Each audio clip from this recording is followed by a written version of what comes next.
can see the spark in my eye with my sleeplessness, your sleepless caress. And king of all the wild things am I with my sleeplessness, your sleepless caress, your sleepless caress.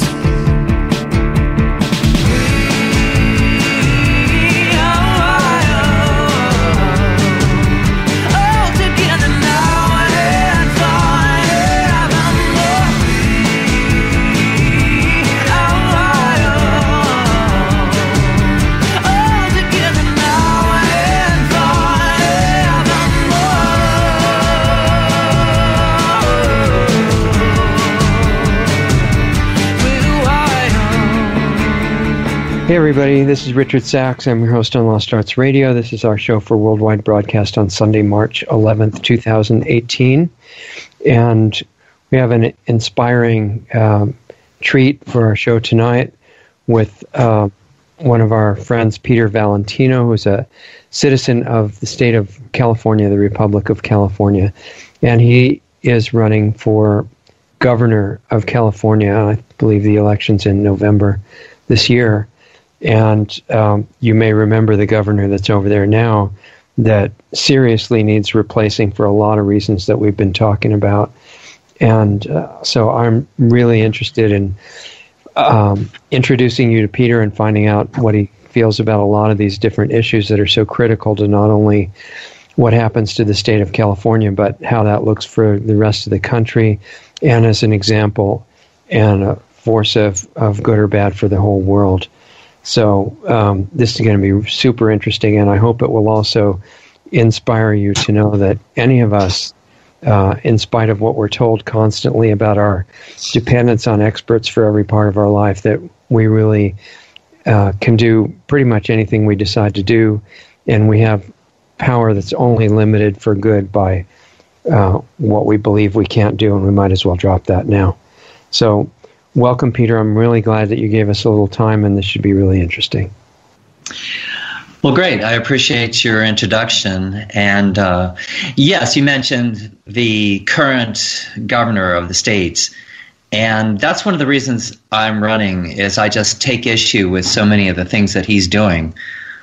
And it's strange because I thought he was different from that.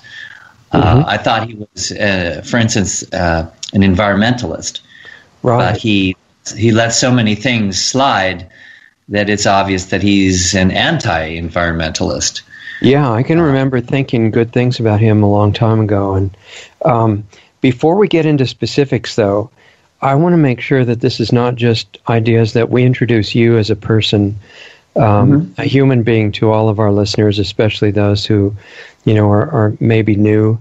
And I want to go back before you, pretty far before you got involved in all this stuff, where you came from in your earlier life and how it led up to caring about these things and deciding to do what you're doing now. Well, I was born in Santa Monica, California, and I've been a Californian all my life. I actually did live in New York City for a time, and that was very educational. But one thing I thought about recently is I always kept my California driver's license. Even though I was there for some time, I was still very much committed to being here and being a citizen of California. I would say that the most seminal thing that happened to me was that my brother died in Vietnam.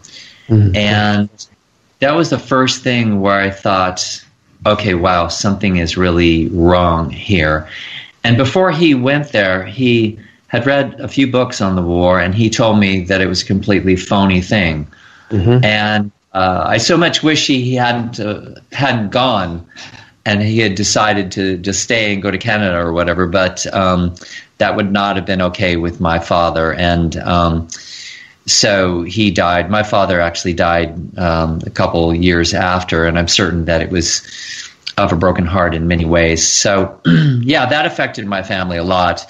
And that's why I embarked on this path of seeing if we could get to the bottom of who's doing these idiotic things in our culture and how we could both stop them and go into a more positive direction.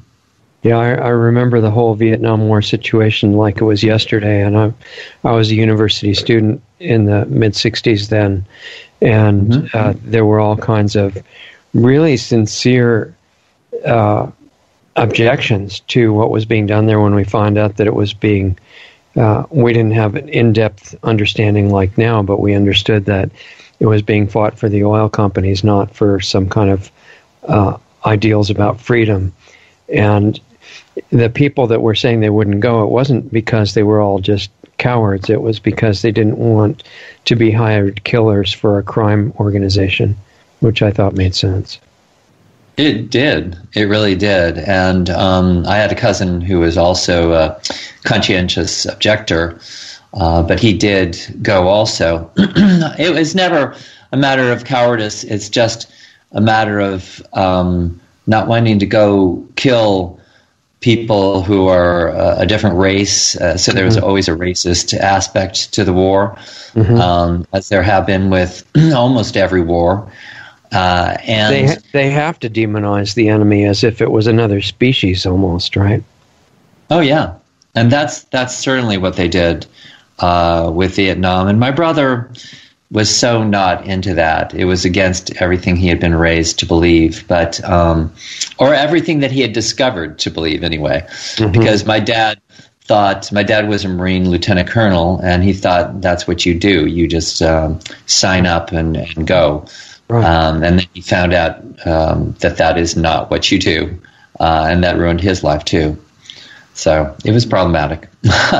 So that was back in the 60s. I mean, what steps were you led to from that point to getting involved like you are now?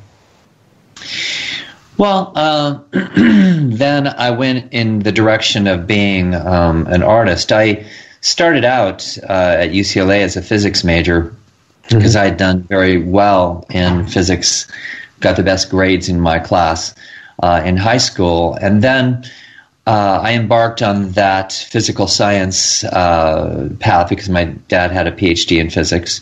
And then I found out from my brother-in-law at the time, he was an engineer. He had recently graduated from UCLA. He had a job at TRW. And he told me that his job was figuring out which city in the USSR to delete if they were to attack us, what city we should kill to be equal. This was during the mutually assured destruction of the Cold War. And then I thought, I'm going to be that. I cannot be that. And so it really changed my mind about everything. And I became an artist, a musician, and then later an actor. And so that has fueled me because I always express myself and I tell people what I think. And that led to creating a film on the subject of 9/11 called 9/11, and it's called Papa Mundi and the 9/11 Mechanism. Well, I got a couple of questions on what you just said, just to fill them out a little bit. Okay. What kind of music did you do, and what kind of musician were you? I was always a rock musician, and I've also played classical a lot, and I've been a music instructor for a really long time. So I've taught singers, I've taught opera singers and theater singers and rock singers. Were you playing any particular instrument or doing vocals, or what were you doing? Yeah, I was playing guitar. Actually, I played 10 instruments, and probably certainly 4 or 5 of those at a professional or recording level. Okay. And and I've also been on tour as a musician to the Middle East, and that was a seminal thing that really opened my eyes too about how the world is. Was that in a band or individually? Yeah. That was back in 2004. We got together a band to go play for the troops. And my thing was not to support them in the war, but just to support them as people. Right. Because I do feel that our military people are, they're good people. they do what they're told to do. It's the people on the corporate and political level that have them do evil, but they are not themselves evil. The strategic planners and the bosses. Yeah, the bosses who tell them what to do. But I found the service people to be genuine, and I was glad to be there with them. Yeah. So, what countries did you go to over there? I went to Egypt, the Sinai Peninsula. We also went through Europe. We went through Spain, Italy, and but we started out the tour in Turkey. So we saw a little bit of the Middle East, and it was very eye-opening because by seeing the UN troops there and what they were doing, I could see how they're planning for something in the Middle East, something they haven't told us about. But certainly 9/11 fits into that, and I was able to put together the puzzle of 9/11, what they want to get accomplished with that act. And by that time you were learning how to make films? Well, I started making films more in 2011 or 2012. Okay. And I put out Papa Mundi in 2014 initially, then re-released it in 2016.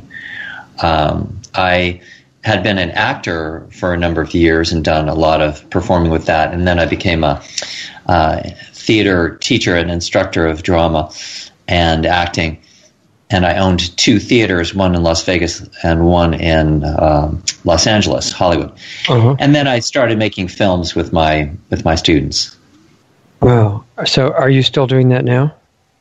Yes, I am currently pretty well known in LA as a drama coach, as an acting teacher. And I have a number of students.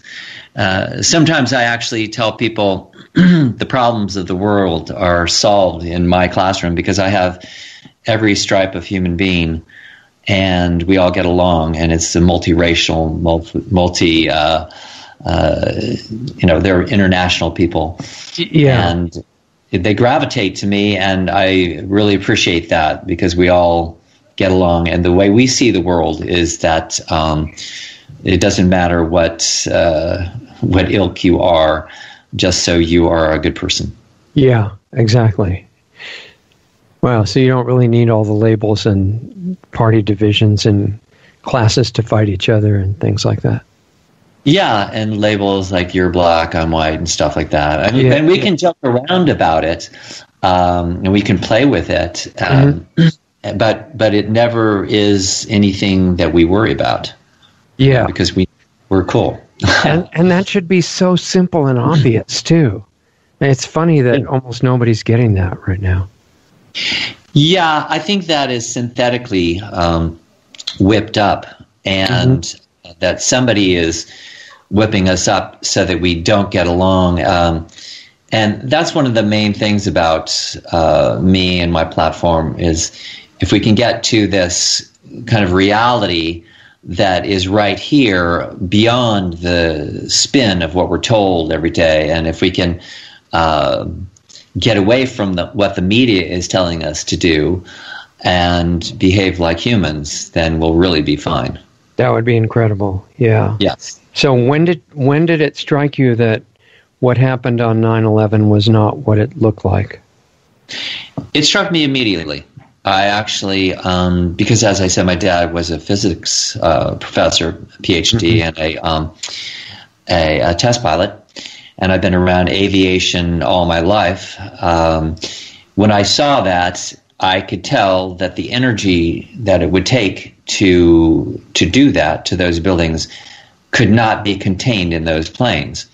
Right. That's something I know physics because I learned it at my father's knee, and he was always very instructional, very good couple of parents. I have a feeling for physics that goes beyond words or formulae. I can sense it, and I can sense it from a distance.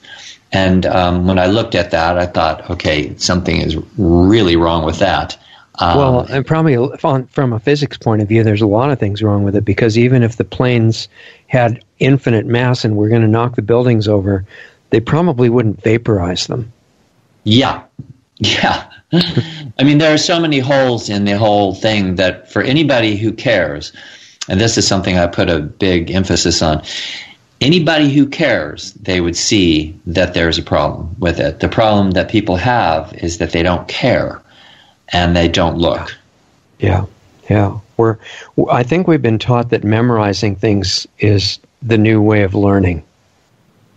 I suppose so, rather than actually being able to see it in the wink of an eye and just know exactly what's happening. Learning doesn't always have to take a long time. It's more a matter of revelation and awareness, which is something that happens in the moment. It's kind of a change in attitude allows that, I guess. Yeah, it does. And also, I suppose for me, when my brother died, it made me distrustful of the government. And I had already figured out some of the key people who were doing bad things in our world. Mm-hmm. And then all I had to do was look at 9/11 and ask myself, okay, where is David Rockefeller in this? Where is Henry Kissinger? I wonder where George Bush Sr. is in this whole mess. And those are the first people I looked at, and those were the people I found. Yeah. You didn't end up finding out that they all had nothing to do with it. No. I found out that it's an obvious, absolute setup. It's a very interesting thing because what 9/11 actually is, in reality, it is the nuclear demolition of 3 buildings in Lower Manhattan, and that's all it is. The only difference is they had people in them, including 354 firefighters. So if they had just been demolished in a nuclear fashion, empty, that was actually part of the process that was put in when they were built. There was a destruction mechanism as part of it being built. And then over time, that was not kept in the people's mind, and very few people know that. Right. But then they did that with people in them and made an event out of it. And we call that event 9/11. Right. You saw all the sideways blowing little explosions all the way down, right, that were sending plumes out horizontally from the building. Yes, and there were many different explosive systems that were put in there. One way I have of looking at things is when somebody makes a point and they say this happened, if I look at the credibility of that person, I go, okay, I think they're telling the truth. And so if that's the truth, then this other thing becomes obvious. And there are many, many different forms of explosives in the buildings. Some were pre-existent, and some were put in to mask the pre-existent explosives. Mm-hmm. Yeah, fairly sophisticated. At least they thought it was. Yeah, it's very high tech. Let's say relative to a group of ragtag Islamic terrorists. Yeah, that were just pushing a button from a cave in Iraq or something to make it fall down. Yeah, it's the kinds of things you see, and also when you look at Building 7 and it falls down all by itself. Yeah. Well, it's just falling down out of fear that another plane might hit it, actually. Right? Yes. It just did the work for them. Yeah. The fact that intelligent people believe that, again, gets to the point of caring. They may be very smart people, but if they don't care, then that makes them Exactly. Yeah. And do you think they knocked down Building 7 because they just forgot to put enough airplanes up there to make it believable, and they were planning to have another one hit that building? What it is, the demolition devices were in that building. Right, and, but they might have forgotten that it would look kind of unrealistic if there was no airplane, right? Yeah, they. It's my estimation of it that they actually intended it to go down with the others. But they had a misfiring, and then they had to struggle to make it go down at 5:30 in the afternoon.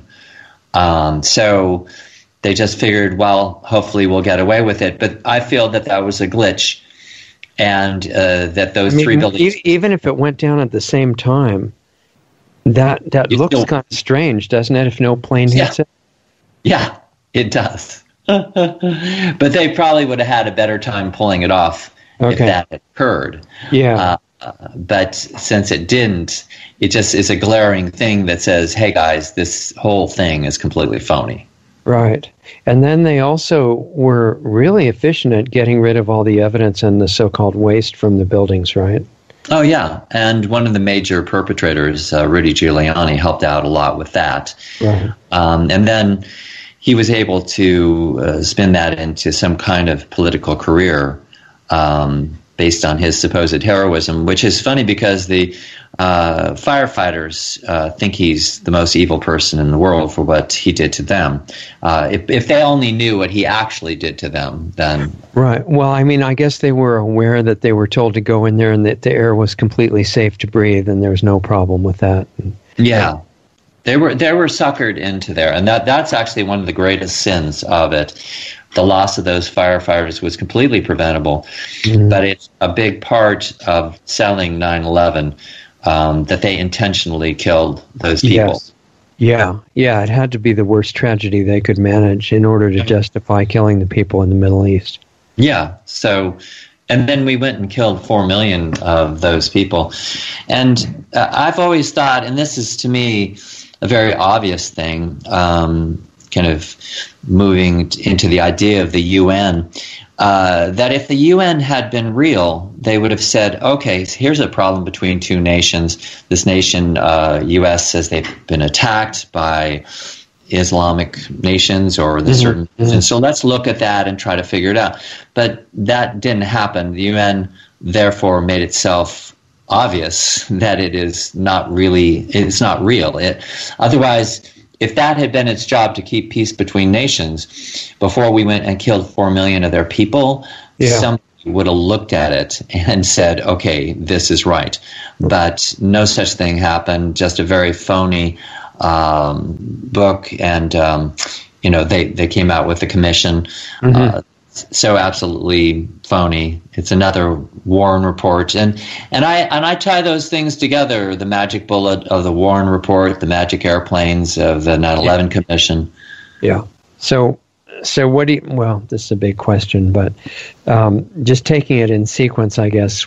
Once you realized that the physics of the whole collapse of those buildings didn't make any sense, where did that lead you at that point?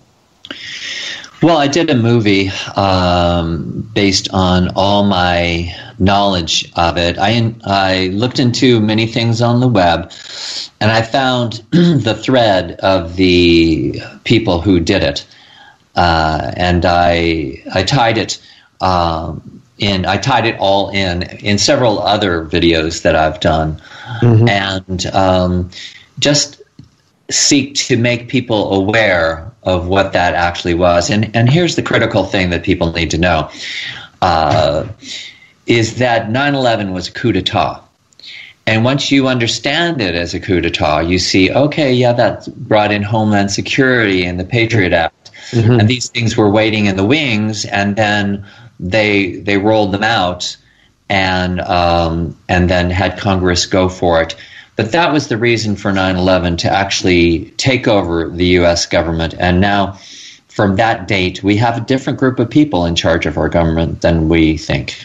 Right. Yeah, for sure. And probably leading up to that, too, it's just that they couldn't come out into the power position so openly because they lacked the justification that 9/11 provided. That's true, yes. And there have been several different coups d'etat. I mean, certainly the death of President Kennedy, his assassination, is a coup d'etat, and no one could possibly understand history without understanding that as a coup d'etat. And then this is another kind of coup d'etat, which brings us into this time of the UN and Agenda 21, 2030, and their agenda. So essentially, if you watch my film, I credit 9/11 to UN and all those forces that create the UN, which is actually the UN as it came into being is more like an adventure or a project of the Rockefeller dynasty than anything else. And that's also how it ties with 9/11, because the Rockefellers gave the land for 9/11, and they also gave the land for the UN. Right. So when did you start becoming aware of what was going on with Agenda 21? That came more recently. I had seen certain things about it, and then I kept it on the edge of my mind. That was the same way with chemtrails. I saw things about it, but I didn't really look for a while because I was involved in other stuff. Right.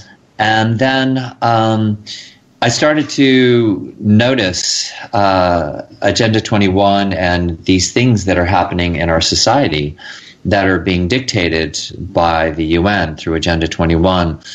And it just put everything together. And I think it's really important now because people talk about the Illuminati, they talk about the oligarchs and all these different groups.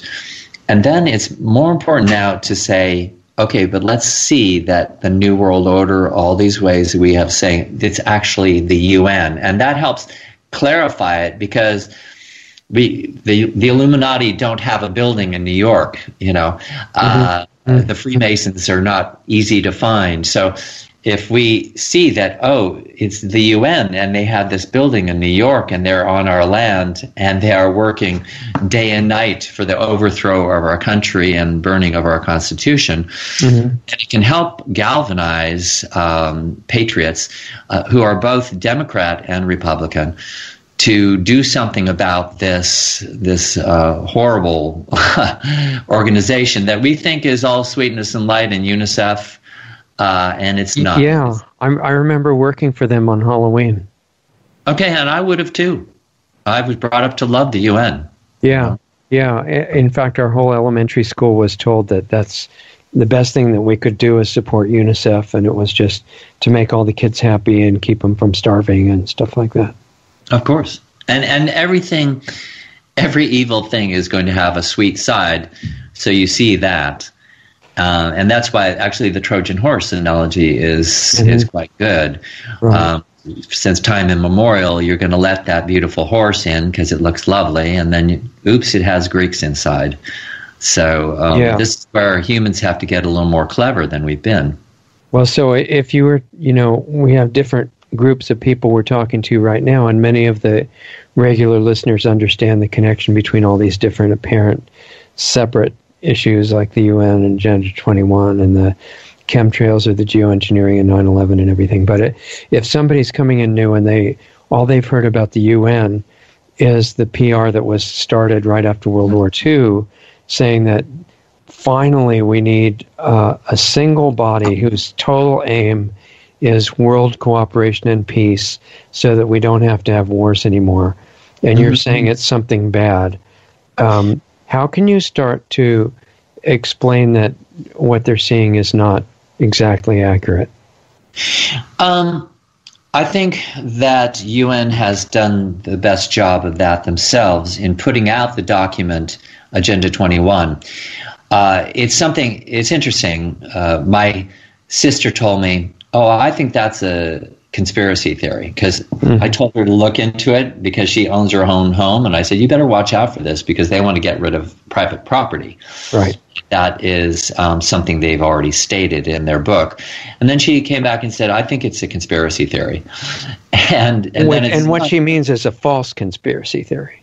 Yeah, that the UN Agenda 21 is that she would actually think that Agenda 21 doesn't exist. And then I say to people who don't think it exists, well, I don't know why you'd say that, because I went to the UN website and I downloaded the Agenda 21 350-page PDF. Right. And if it's a conspiracy theory, then perhaps the UN itself is a conspiracy theory, because they have this site, and they have this building. So maybe the UN... And there was a meeting in South America, right? There was a meeting in Rio in 1992. And our lovely president, George H.W. Bush, signed on to that. And of course, Clinton picked it up heavily. And that's actually one thing that people should see, if you think in terms of Democrats and Republicans, it's both of these groups of people that are very happy to they're be great traitors. friends, actually. Yeah.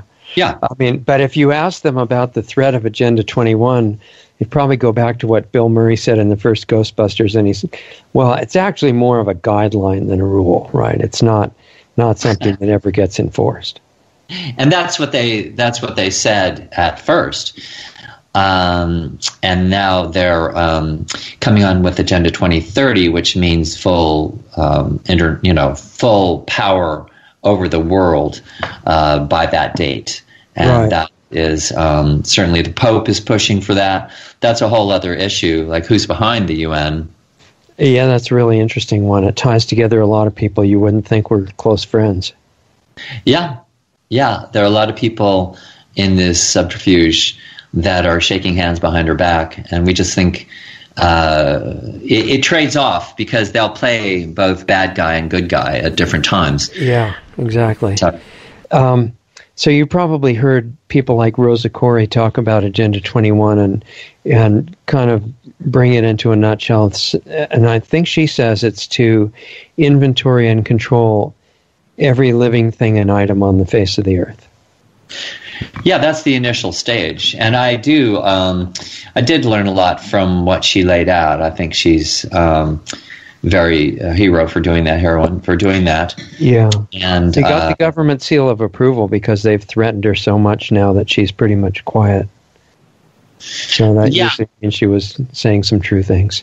And I think that anybody who goes out there has to grow some kind of thick skin to be able to survive it. I don't natively have a thick skin because I'm an artist, but I've learned how to disregard insults and negativity that's coming from trolls and such. It's a really interesting combination. To have any kind of developed consciousness, you have to have an openness to the whole world of emotion that goes with all this stuff to make it real, but at the same time be able to go into the middle of it and do what you need to do. That's two seemingly opposite qualities that have to go together. Yeah. I think that we all just have to find our courage and our willingness. And again, it gets down to caring. For me, when I saw the drought and I saw the trees dying and the dead fish in millions and everything drying up, I thought, okay, somebody's doing this, and I have to now jump in, and I can't watch them. I can't sit and watch them do this. Yeah. Way. So this sounds like this was connected to when you found out what was going on with the chemtrails or geoengineering, right? It was, yeah. When I looked into the geoengineering, I could tell that it was coming from some governmental body, and I've known that we were taken over in 9/11, and I've seen them start coming out of the woodwork more and more. Mm-hmm. The chemtrails, I now state, and I didn't really know at first, but yes, I state that is coming out of the UN, and it is an operation of Agenda 21, whose one of their stated aims is depopulation. Mm-hmm. And the chemtrails are that. They are poisonous. They are bringing just around me. I don't need to go even into research. When it's a heavy chemtrail day, people around me are sick and lots of respiratory illnesses, and I'm around young people. So, because I have a bunch of interns with my nonprofit, and but then so how are the older people doing? That worries me. And then Alzheimer's is high. Somebody told me that they expect 1/3 of the people in their late 80s to get Alzheimer's. And the chemtrails are high in aluminum content, and that feeds right into Alzheimer's. Yeah. That is to kill us. Yeah, it's funny how the self-evident things like that are kind of so hard for people to grasp because they've been programmed on a subconscious level, not just logically, that authority figures are just there to selflessly serve us. That's what, we saw Matt Dillon was the sheriff on Gunsmoke, and Chuck Norris was the Texas Ranger, and there's all these wonderful authority figures. And so when you start saying stuff like the government is approving things specifically to kill us, there's kind of a dissonance there that people shy away from until they have no choice, I guess. Yeah, because of course, it's not the whole government. It's just certain factions. Well, even in the UN, most of the people have really good intent, I think. They have millions of employees and contractors and everybody, and I think most of them think that they're saving the world. Yeah, I think that by and large, the rank and file people, or most people, are very good. Most people have a heart and a soul, and they care to some degree about the processes of things, and other things they just ignore because it makes them feel uncomfortable. I think that the UN is for anybody who works there, I would hope that they would read Agenda 21 and understand it. I haven't read the whole document. I've read a lot of it. Mm-hmm. And the tone of it alone is the voice of Big Brother. I picture Henry Kissinger sitting there pounding it out. Mm-hmm. And I hear a very authoritative voice because it constantly says, basically, you will do this. The nations will do this. And it's come from this idea of kind of a club where we can all get together and talk and get along to Big Brother, a totalitarian system where you will do things our way. Well, it says you and everything you do and own is great, except it's unsustainable. Right. Yeah. This brings us to what Al Gore and his whole system. And I voted for Al Gore. I thought he was great. And I saw that movie on global warming. I thought, okay, this is really important. And then I started looking into it more deeply. And I can see how it's all just some phony thing to take over control of us. The whole climate change, global warming thing is an utter hoax. And that doesn't mean that the climate isn't changing, but it is caused by chemtrails. And I think that's the primary cause of the whole disruption. It is. It really is. And I've talked to Max Bliss, who perhaps you know, and some other people, and I just totally come to understand it. And also, I look at my skies. Now, every day I look at my skies, and they started chemtrailing again today here in LA. Okay. They had not for several days, and then I go out today, and I see a mixture of real clouds and then the phony clouds starting again. Mm-hmm. Yeah, and so that had I guess when you started realizing that, you researched all the implications of it and found out what it was due to agriculture and all other life forms, and in addition to the climate and all these things together. Yes, and here's the rub. I'll tell people this. The people who are doing the chemtrails think of themselves as environmentalists. Right. The chemtrails kill vegetation, kill many forms of plant and animal life, kill human beings. And this is all part of Agenda 21. We're going to save the planet by getting rid of people. Right. But these methodologies kill the planet too. So it's almost as if they're willing to kill the planet to kill us. Yes. And they're completely hypocritical about having anything to do with the environment. They're not environmentalists. I call them false environmentalists. And it's kind of funny because they do two things at once. They at the PR level, they say that chemtrails don't exist. It's a false conspiracy theory. And at the other level, they say the reason they have to do it is to save the Earth from global warming.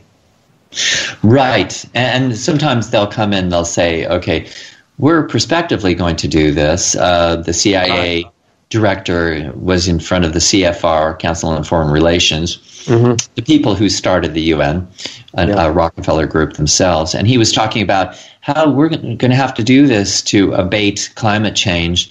And that's just a way of sneaking up and saying, okay, we have to do this, and pretending they haven't been doing it all along.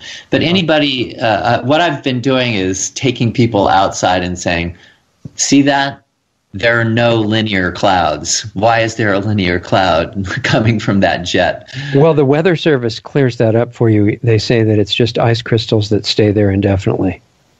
Yeah, persistent contrails. Exactly, that covers it, right? Which is funny because contrails disappear, and everybody knows that. And then they invented this new kind of contrail, the persistent contrail. It's a very special. Yeah, and then you get back into, they're magic contrails, just like magic bullets and magic airplanes. Yeah, just amazing how those things evolve. I just and the thing is, if I were to ask, well, do they think we're stupid? And then the question, of course, would be, yes, they think we're stupid. Well, and because they trust their system of creating the stupidity, right? It's called education. I think that's true, and that also is a new thing I've just really gotten into, looking at the educational system and how intent it is on dumbing us down. And perhaps it's been that way even when you and I were getting our education to some degree, but now they've gone into turbo mode. It's way more intense now, because I remember it from the 50s and it wasn't like this. Yeah, and we could still eke out a good education. I feel that I got a good education from public schools, certainly with the help of my parents. Yeah. Because I really feel that the parents are such a big part of education, and that's the one thing that they've gotten rid of, one of the many things they've gotten rid of. I mean, the idea of parents is now unveiled as being really terrible. Yeah. Unsustainable and terrible. Yeah, now parents are unsustainable. And plus, it might be offensive to people who don't have any parents. Yeah, I suppose. And that would be sad that anybody doesn't have somebody who's there as a parent or guardian or somebody to help them through. And I know, of course, there are those people. I feel in my life very generous to people because I did have really good parenting. Right. And that makes me parent others, and I'm a teacher, and I watch out for people. So that's just a natural thing that I do, to be a parent for people, and so to watch out for civilization and children and older folks. Yeah, you're carrying forward what you got from your parents. Yeah, and they were very concerned people, and they would get involved. They'd be president of the PTA, or they'd speak in church and stuff like that. So I learned to do that at an early age. Right. So the whole chemtrail thing that you found out about, and I noticed you used the phrase climate change, and I guess that came up just in case, to cover all possibilities, in case it didn't get warmer, they could still use climate change and be just as dramatic about it either way. So, yeah. But you found out all these different things that it was going to do, plus the fact that it was multinational. So it had to be organized through some group like the UN at some level, right? Yeah, that made sense to me. I saw how it comes through groups like the Knights of Malta, which is a military wing of the Vatican. And they're seminal to the UN and to the Bilderbergers, and also Trilateral Commission and all these things. You'll find the Knights of Malta there, and they tie to the Queen of England, who is a Dame of Malta. So that's one of the groups that creates this. But yes, you can see that it can't just be the U.S. military. It has to be some supranational organization. And so now, over a period of time, I just want people just to stop saying New World Order and move into saying the UN. That'll give us all a lot more power to stop talking about the Illuminati and the billionaires if we can just get to the UN, because it's a very tangible thing. As I say, they have this building in New York, Right. which they're right there with they have the temerity to come out with Agenda 21, say we're taking over, we're going to shred your Constitution, and they're on our land, which is shocking to me. Yeah, the vampire's been invited into the house, right? Yeah, that's. I think that should shock everybody. I'm waiting now for. I was always brought up to be a liberal. I'd say in the mold of Kennedy. So to me, Kennedy is a liberal. But the neoliberals, I don't know what else to call them, seem to be completely controlled by the media and unable to see really anything. Like when they're getting their pockets picked, seems like they don't notice, which has made me feel kind of lost in terms of, I asked somebody the other day, I say, I don't know what wing I'm on, whether I'm left wing or right wing. I may just throw out the whole concept of wings and not worry about being a bird. I'll just think the way I think. And that's, I think, what we have to move into. We have to get along, whether we're Democrats or Republicans, and come out of this concept of categories and into being beings. I think that's incredibly important, and I just can't even think of any benefits of having parties in these groups that you have to identify with, because as soon as you do, you can't afford to think outside whatever limits they set in their policies. That's true, because it's another totalitarianism or something that impinges on the identity or the individual. Yeah, it's almost like, rather than logic, it's a religious thing where you just have to believe that all Republicans or all Democrats are right and the other side is wrong, irrespective of what ideas you're talking about. It's just the party. Exactly. I appreciate that Rosa Koire, again with her Agenda 21 work, said that she's Democrat against Agenda 21, and I think that's powerful and great. She chose it because the Democrats would be the ones that would have the hardest time understanding what she was saying. Yeah, for some reason they would be. The Republicans seem to get it more easily. They seem to be more, let's say, their conservatism helps them decide to conserve the Constitution and our way of life. Well, just like, conservative belief should be based on conserving really legitimate values, and liberalism should be based on liberty and freedom, and they should just get together right away. But they both morphed into something different. I love your definition of it, because John Locke, who actually is a seminal figure behind our Constitution and our Declaration of Independence, an English scholar and writer, was considered to be the first liberal. And what that meant back then is he's thinking outside the box of the church and other conservative elements that wanted everything to be around more royalist lines, and he invented this idea of natural law of humans, and so that's what I think of as liberal and conservative. I'm a conservationalist, and I am conservative about the Constitution, in that I feel it's a blessed document that came about in an amazing way. And it's this short 18 pages, which I am reading now, and I can see that the Agenda 21, 350 pages, they have to put that much ink on paper to try to delete the 18 pages of the Constitution. Right. Exactly.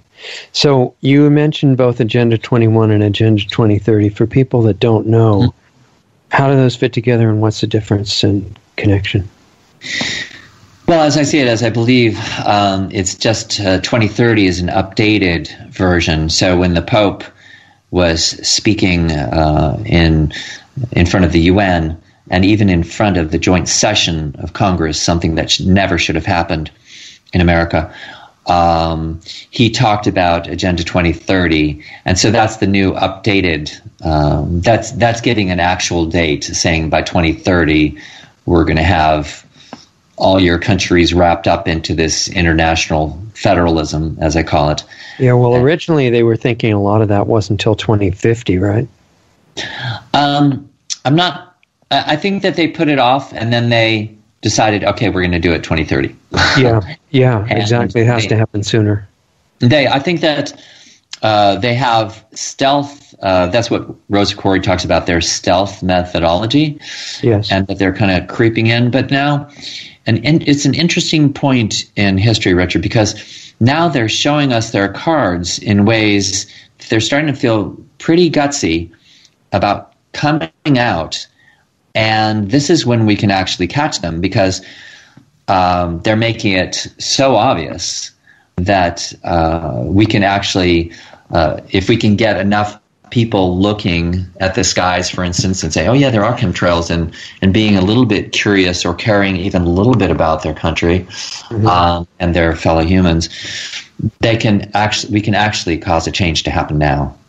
I think one of the things that makes it hard for people to grasp a lot of what you're talking about is that if it's true, then the scope and the vast breadth of the conspiracy is, the conspiracy theory people are wrong. It's much worse than they're saying. It goes into all levels of government at this point, and certainly all the higher levels of the major corporations, and the degree of coordination, cooperation, and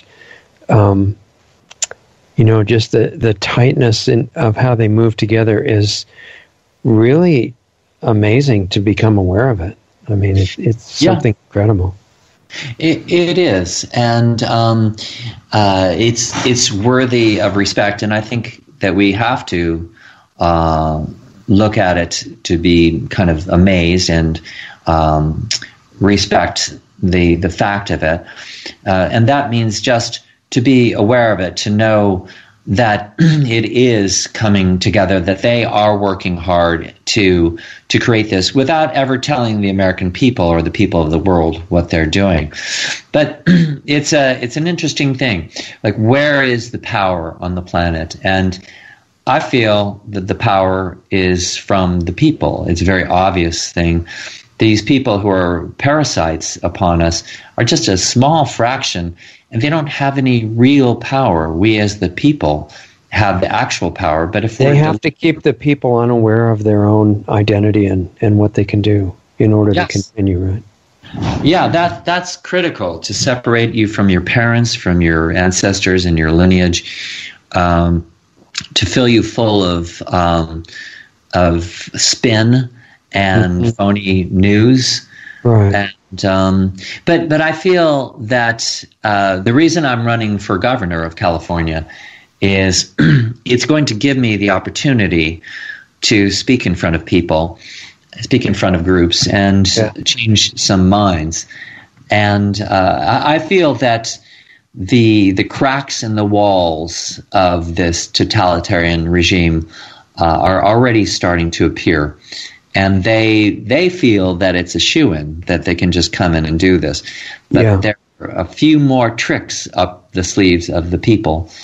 And so the game is not over yet by any means. One of the dots that you're connecting that we haven't mentioned yet, that I'm sure you came in touch with, is the issue of the microwave proliferation and the 5G and the mind control aspect of this electronic warfare system that is being rolled out as a convenience for everybody, and a part of Agenda 21 for sure. Yeah, and I haven't seen in the document where it talks about that, and perhaps it does. But there was one day when I was looking up at the chemtrails, and I thought, wow, okay, these are metallic salts in there. Oh, wow, that could easily connect the power of the cell towers to our brains. I just had that revelation. Yeah.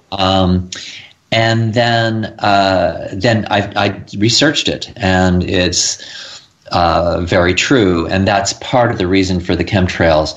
It's not just weather modification; it's mind modification. And I see it all around me too. People are confused and they don't have their own thoughts anymore. And even I'll wake up in the morning and I'll have thoughts that I have to get out of my mind, and then I mental find detox. myself. I'm sorry? Mental detoxification. Huh? Yeah, and I think we all have to do it. We all have to meditate, find our true inner core, and just watch out that we find every day, this is who I am, and to feel that consciousness. The more conscious we are, the better. I tell people that all the time. Sometimes people don't want to see something. I work with actors, and I'll shoot something, and I'll say, you should see this. And then they're like, and I'll say, we have to decide that it's better to be more conscious than less. Yeah. And if we wake up every day and decide that, then that'll help us a lot. Yeah, that's a new program to put into your own way of thinking, because the tendency of a lot of people is whatever is uncomfortable, run away from it. And you're introducing the idea, if you become clear on what's uncomfortable, you run toward it and try to see what it is. Yeah. And we all have blind spots. And also, if we are with people, if we're social and we listen to others, and we speak the truth to others, then and look at others as our brothers, and then that's going to help us immeasurably. Because that's the core of it. We find our humanity and truth will solve this. Yeah, I completely agree. That's the only place it will come from or through. And, when you were talking about the metallic elements in the chemtrails and interaction with the cell towers, which would also be interaction with the HARP system, I'm sure. And there are other big microwave generators called NexRad towers, which are, masquerading as radar, basically. But they're also, like the cell towers, masquerading as convenient cell phone nodes.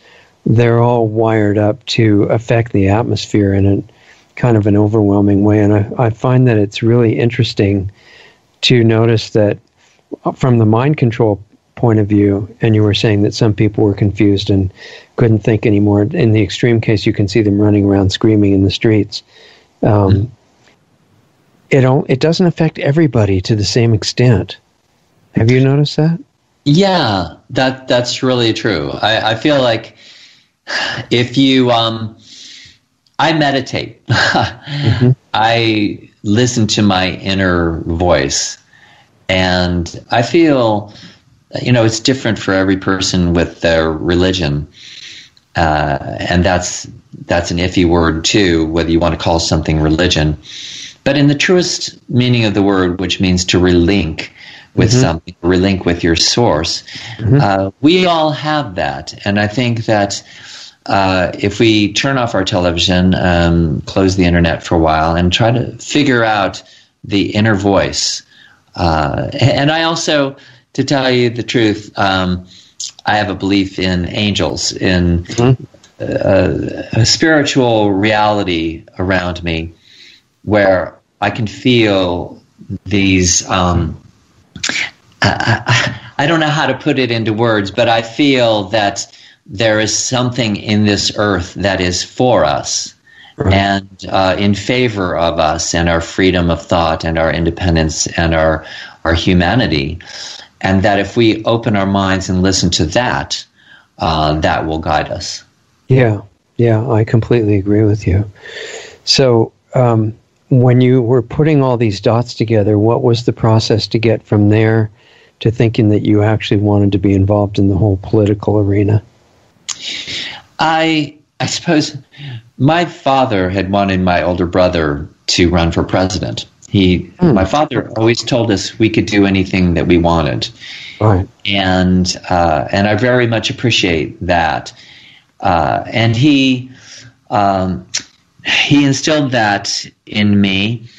And when I saw the destruction and devastation I just figured I better jump in, because there are certain things where if I don't do it, I'm not sure how it's going to get done. I can look at the field and go, okay, I don't know whether this thing is going to get done or if these problems are going to be solved if I don't solve them.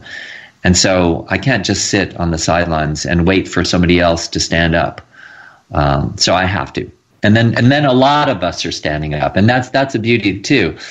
For me, running for governor, I feel that I am the voice for so many other people, and I'm standing up for other people and with people. Yeah, I completely agree. Let me ask you about a few other specific areas where issues have developed, and some of them are really connected to Brown, other ones are more widespread. Certainly connected to the current governor is the issue of vaccines. What are your thoughts on that? The vaccines I've looked into quite a bit, and I'm into this Dr. Stephanie Seneff, who's an MIT professor. Right. And she's spoken widely on the dangers of vaccinations. She also talks about glyphosate and GMOs. She talks about how just in another decade, or she says, I think by the year 2030, going at the current velocity, let's say how fast autism as one disease is taking over, it's going to be the majority of kids who have autism. And she traces it directly to the vaccinations. The vaccinations are just dirty. And to give that to our kids is unconscionable. I feel that people will look back at this time and say, these people were so crazy that they were actually poisoning their own children. Yeah, and requiring that you do it. Yes, and requiring, which is a complete breach of our rights. And one thing that people forget, oftentimes they say that we're a constitutional democracy or democracy. We're a republic, which just means that we have rights, inalienable rights, and they cannot be abrogated. So each child has a right. Let's say with the parents, and the parent has the power with their child. You can circumcise your child or not, or you can make these social decisions. But that's in the family. You can decide what religion you are, and certainly what language you're going to speak, where you're going to live. And but to countermand the authority of the parents and say, okay, we're going to put this medicine, so-called, into your child's body, whether you like it or not, that's fascism. And we don't do that. We don't do that in America. It's a doctrine that says the state is the parent. Exactly. And that's where things are going with the education and everything. And it's very much Orwellian Big Brother stuff. And it's fascism, pure and simple. And that's what we have to get away from. Yeah. Isn't it funny that the people that are going crazy and wanting to kill everybody and be violent in the streets think that they're doing that to fight fascism? Yeah, they're just controlled by fascism. I'm aghast at those people. They're only doing that because they were told to do that by the media. I think it may have to do with the electronic influence as well. Yeah, I do think so, because you can't talk to them. They'll start screaming. Right, and these are people who used to be liberals, and now the hate is so great, and it's. I think they still are liberals, actually. I suppose they do. It's amazing to me that, and sometimes I'll joke about it. I'll say, so let me figure this out. So every single problem in the world is because of Trump. Is that really true? Trump and global warming, I think with those two it covers most things. Between the two of those, those are the repositories for every single problem we have. And I don't know how people stopped thinking along the way, but it seems to me very obvious there were a lot of problems before, and we should, and those are still happening, and So no, Trump didn't cause everything to be bad, and it's time to grow up. Yeah, I mean, I'm not sure how they're going to be reached because they have been conditioned, I think, very successfully to resist thinking and logic. And it's an emotional kind of an energy that's being manifested in the most affected people that just decided who they hate, and that's the end of it, you know. I'm not saying that to be defeatist at all. I'm just to be strategically aware that this is something that's being done intentionally, just like the chemtrails. And there's got to be a solution to it. And the solution always gets down to more people waking up than who are asleep. But it's not even a majority thing like that. If we had even 10 or 20% of people waking up to what chemtrails and geoengineering really are, then it would wake up the rest of the people. Yeah. And I try to wake up as many people as I can.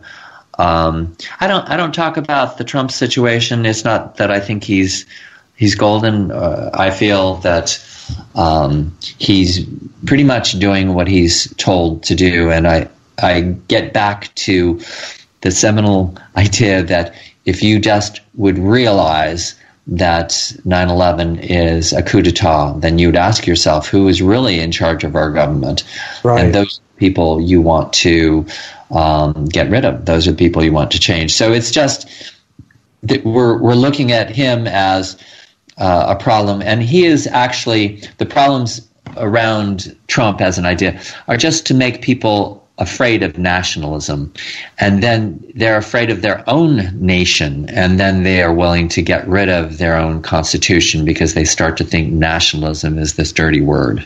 Yeah, it's being taught even in elementary school, actually. Yeah, well, with Common Core, they've started teaching socialism, global socialism, and have gotten to things like obey your government, kind of your government, right or wrong, creating a class of, or a generation of children who are not intended to think for themselves, and that just won't resist and will just do what they're told. Yeah, and live in virtual reality. That helps control them a lot. Yeah, and I suppose what they're trying to roll out is increased connection of the human mind to virtual reality. Yeah, and they're going to try to bring out the chips, or say that with this chip, then you'll be really smart because we'll be. And I think they're really looking at ways to do it even without physical chips, electronically. If they can do it with frequency, that would save a lot of inefficiency with the chip deal. Yeah, and the chips also could be put in other ways through vaccinations. Chemtrails, for example. Yeah, through chemtrails, the chips could be taken in, and there could be control. Electronics that people take in, in other ways. So they're already promoting a chip that you take with your so-called medicine, your toxic chemicals from the drug industry, and it tells the doctor or family members whether you really did take your pills or not, and who knows what else is in those little chips that you swallow. My God. Those are available now, actually. Yeah. I feel that it all comes down to sovereignty, and the sovereignty of our own selves, the sovereignty of our states within the union, the sovereignty of our country as a nation. Yeah. And I want to tell all people around the world, guard the sovereignty of your nation. Speak with your grandparents. Connect with your culture. Don't be in such a hurry to put a jack-in-the-box on every corner. Don't go for this American plasticine culture. Regard your own food, your language, and everything in your culture as a beautiful thing. Right. And that's what we're supposed to do. It's not these people who are trying to make everything the same. It would be like every garden having red roses, because we've determined red roses are the most beautiful of all flowers. So we are going to destroy all other gardens. And anybody who questions that, that's hate speech too. Yeah. If you question that, it means, what, you don't like red roses? Are you out of your mind? Exactly. Keep the treatment. Yeah. And then this thinking pattern is so anti-human. That's not how we are. We love our differences. We love our cultures. It's just native. And there's something in us that doesn't want to be put into this thing where everybody's supposed to be the same. Are they going to try to make us speak all the same language and have all the same currency? Yeah. I'm certain that I think the answer is yes to that. Yeah. I'm certain that's what they're going for. So I think that to embrace the differences, you have a different religion than me. That's great. Love your religion. Love everything about your culture. And then let's get along as cultures based on mutual respect. Yeah, that actually could create a real UN, because if every country was saying their country is their primary priority, which is what Trump is trying to get everybody to do, not just Americans, then they could all cooperate and help each other without losing their individuality. Yes, because when you respect other people's cultures and don't have to try to change them to be like you, which is a critical aspect of respect between people or nations, then things will get along, and we'll see that we don't need the UN. The UN doesn't help us get along. The UN is actually a war organization, and people don't know that. It's not a peacekeeping force. They have just started another war. In 1945, they started a depopulation war on the people of the world, and that includes AIDS, that includes GMOs, vaccinations, certainly I mentioned AIDS, but also all the designer diseases, which come from the West, and they've effectively killed millions of people throughout the world with these things. The Ebola, for example, in that category that got released in West Africa was patented. That was not a natural disease. Can you believe it? Was that a U.S. patent? Yeah, it belongs to the CDC and some other people, I think. And they were just doing a normal experiment to see how it did in the outside world in real application. And interestingly enough, they had already done experiments in case they needed it to find out how to deactivate it. And nanosilver at 10 parts per million was found to be completely effective. And so they classified that so that nobody would find out about it. And it was, I think, accidentally declassified. And a doctor friend of ours found out about it and wanted to give it to the West African people so they could get cured, because it works right away. And it was a great demonstration of the cooperation between all of these global corporations that got together to stop that so that it couldn't possibly be exposed, that it would cure it.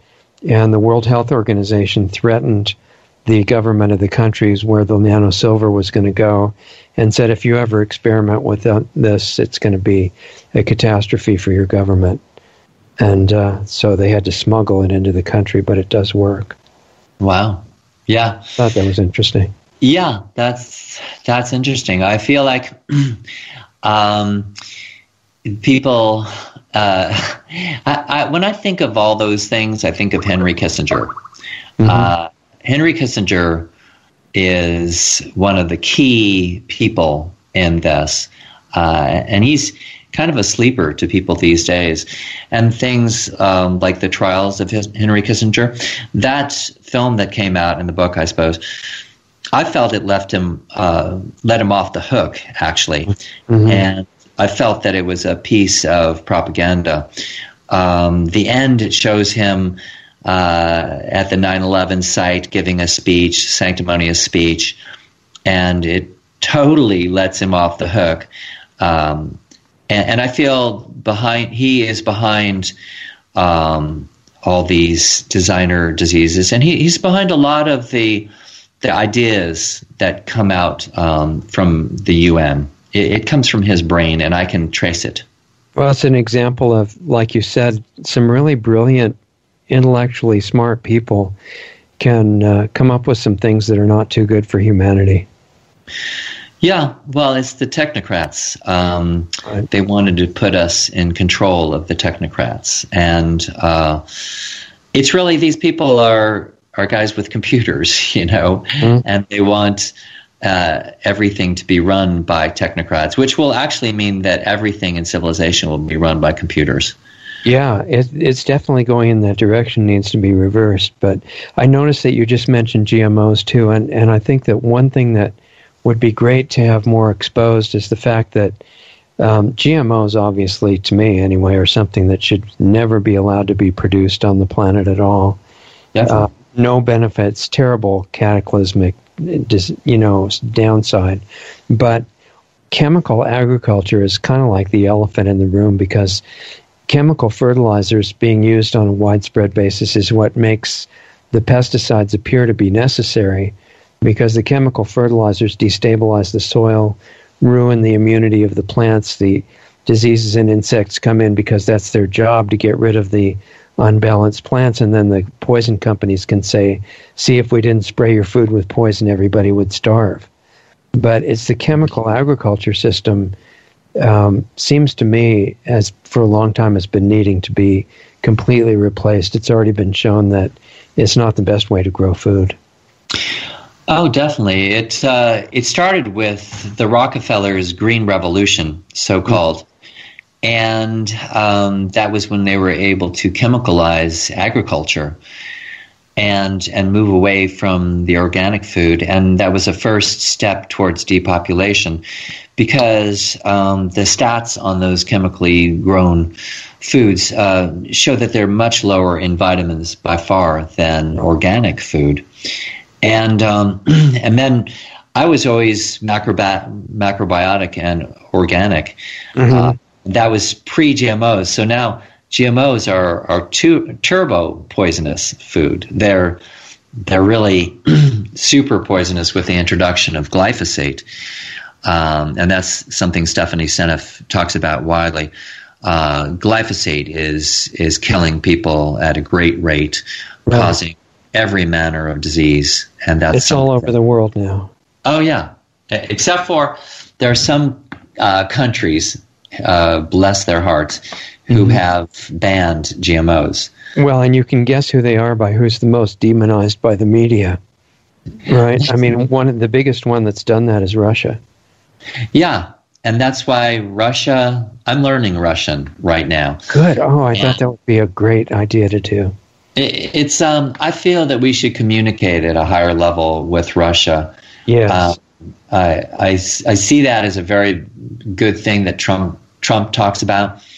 I feel that we're at this juncture where if we wise up and we can get along with Russia and China, we'll start to notice that we don't need the UN at all, that we can just get along with these people. Yeah, I agree.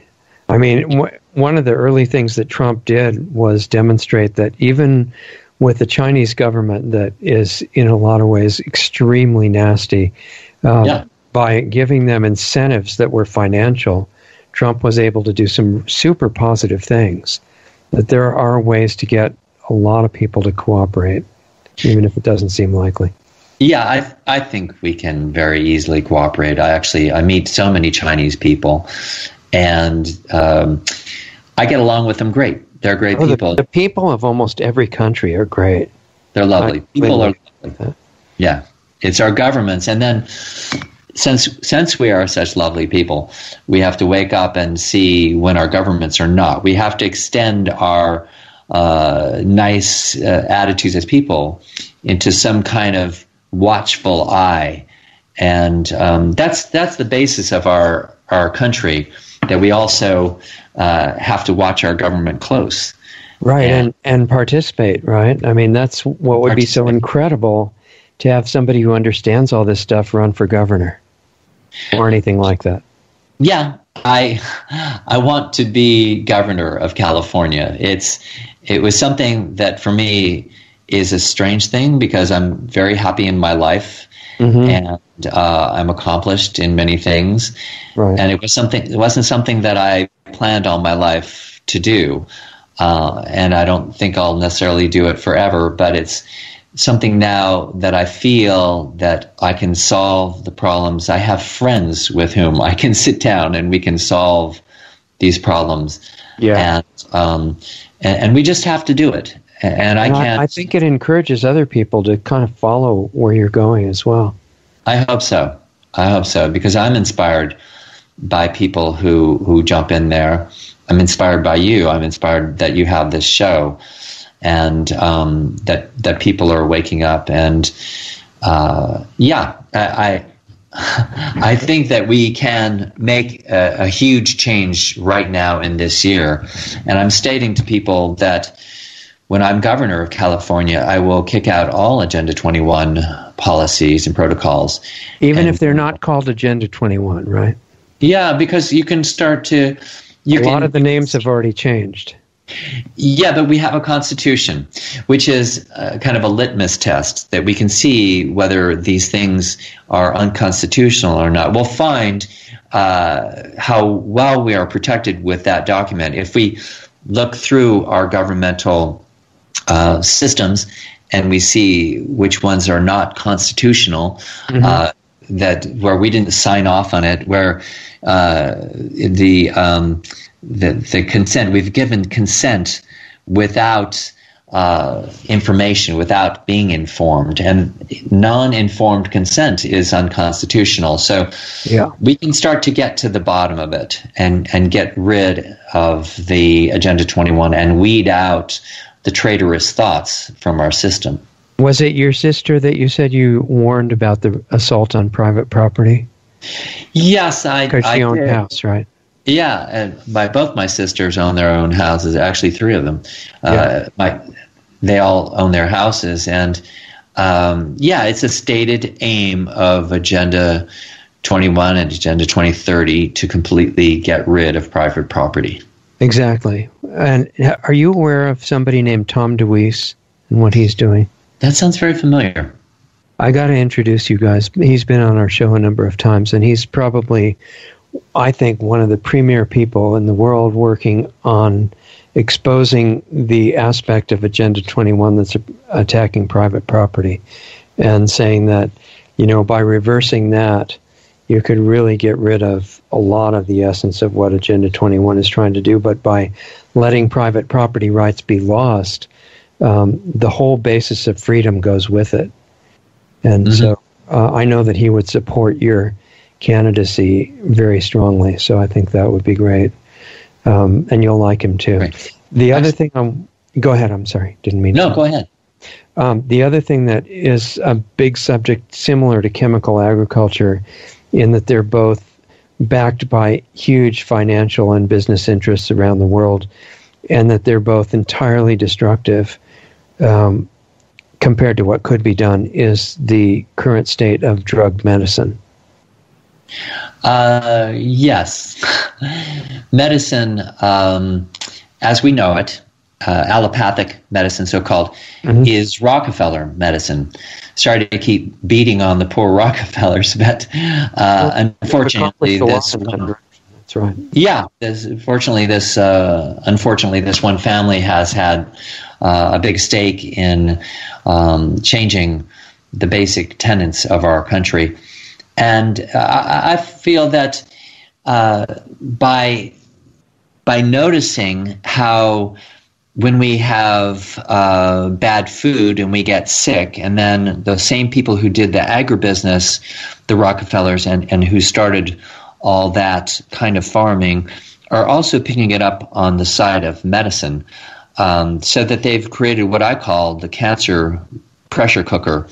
So you make it so people pretty much have to have diseases, and then they have to go to your hospital. So they sell them the food, then they sell them the medicine to stop the diseases that the food starts. They've got you coming and going. Mm-hmm. Yeah, absolutely. And I think the thing is to demonstrate how much better it could be done with, rock dust and treating the soil bacteria in a way that they all come back to life and take care of the plants for you. And it just, would have this wave of huge health effect by itself, even without any kind of treatments for people, that they would start being better off. But I would love to see that come back, and to have somebody as governor that understands that real organic agriculture existed from the beginning. It wasn't invented by USDA with their current program, because they have other agendas in mind for the reason they're doing that right now. Yeah, and one of the agendas actually is a eugenic agenda. The GMOs are focused on certain, let's say the Latin and Black communities get a lot more GMOs, more chemtrails, more poisons thrown at them, more advertisements of things that are bad for them. And they are getting particularly pummeled by this current food system, and that's a real shame. And it's just important. And this is one of the things too. I'm a white man, and I'm around several people of different races. I have 2 nephews who are mixed. And so it's hard for me to sit by and see my brothers and sisters of other colors and cultures be taken down. And now I want to reach out to that group of people and help them, because I can see how much has been done to hurt those races. And as a white man, I'm able to see that it is white people who are doing this.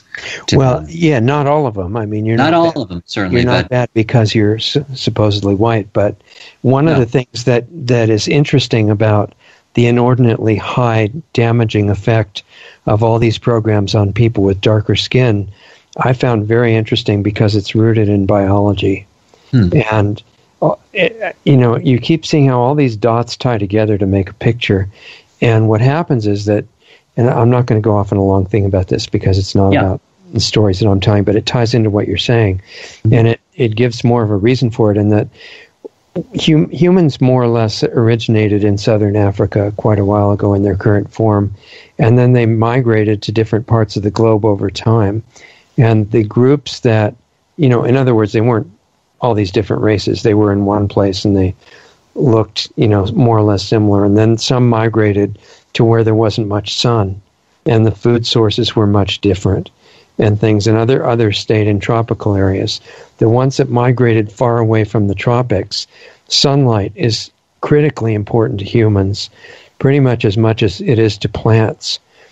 And so when the human bodies were in a place where they didn't get enough sunlight, especially in certain seasons of the year, the body's very intelligent and conscious in its own right. And what it did to try to survive is lessen the melanin in the skin. And it became lighter colored in order to absorb every last little bit of sunlight to stay alive.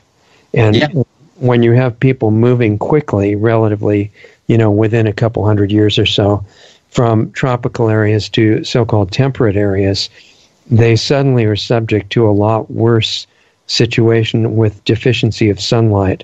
So virtually every disease, and especially every assault, like from the vaccines, in the Vaxxed movie, they said that black boys were the ones that were suffering the most from autism from these shots. Yes. I think a lot of it is because of the amount of melanin in the skin. People are told that sunlight will kill you and give you skin cancer, so everybody's supposed to stay out of it and wear chemical sunscreens, whereas the opposite is desperately needed, especially by people with darker skin. And if they don't get enough sun, anything is going to hurt them more. Yeah, that's I appreciate where you're going, because I think that makes so much sense. And it's part of the eugenic attack of those chemicals. And I'm certain it's well known. It's why we're told to stay out of the sun. Yeah, that's very interesting. Yes, and then you're throwing on this chemical stuff that goes right through your skin, and all those. Yeah. Some of the sunscreens become carcinogenic only when the sun hits them. Oh my God! I mean, it's not a coincidence. Yeah, no, it's it could be that we will move into this more a connected thing with nature. And so many of the people that I look up to say to look at nature and study nature. And that alone is such an important thing for us to study our own nature. As you just said, we have human nature, and we've gotten so distant from that. And we need another kind of hippie revolution where people decide to embrace nature in a very true way, not this this phony Al Gore global warming UN sustainable way. Yeah. Well, also the high that you can get by getting in touch with yourself just leaves the drugs in the dust. Yeah. And especially all these man-made drugs. And there is a vibration in nature which is salvific for the human being, so that it's in nature where you can really start to find that true self, your own voice speaking to you, and a connection with the angels in the land. Yeah. And with whatever you think of as God, you're going to connect better with it when you're in nature, sufficiently eating natural food, human food, the way you were supposed to eat, the way you were evolved to eat. And so this is the kind of revolution that also has to take place in people's own individual lives, to embrace nature and discover their own nature. Yeah, and the leaders, the government leaders, if they're really fully doing their job, they can set the example for that. Yeah, that's true. We can find a different kind of leader. I feel that when I look at the leaders seem to be more denatured than everybody else. It makes you wonder how they find such terrible leaders, to put in power. But I guess it's because they're perfect for the job, right? I suppose. And also, I think that they are just representatives of a cloud or a darker side of our own minds. In the aggregate, as humans, we have blind spots, and these blind spots then show up as faulty leadership. Everything that happens in this world happens because of the aggregate thought. And if we are able to wake up as ourselves and stop running around like chickens with our heads cut off, then we actually will notice these things, and we'll get rid of these leaders who are encumbrances, and we will get to our own self-governing place. And that's where enough of us have to go so we can it's like the woman and her child on the airplane, and it says the woman should put on her mask, the mother should put on her mask first, right? Exactly. And then one on the child. So we have to see that the leadership we have to strengthen ourselves as leaders and help others to be leaders, and bring humanity along. Let's talk about energy for a minute.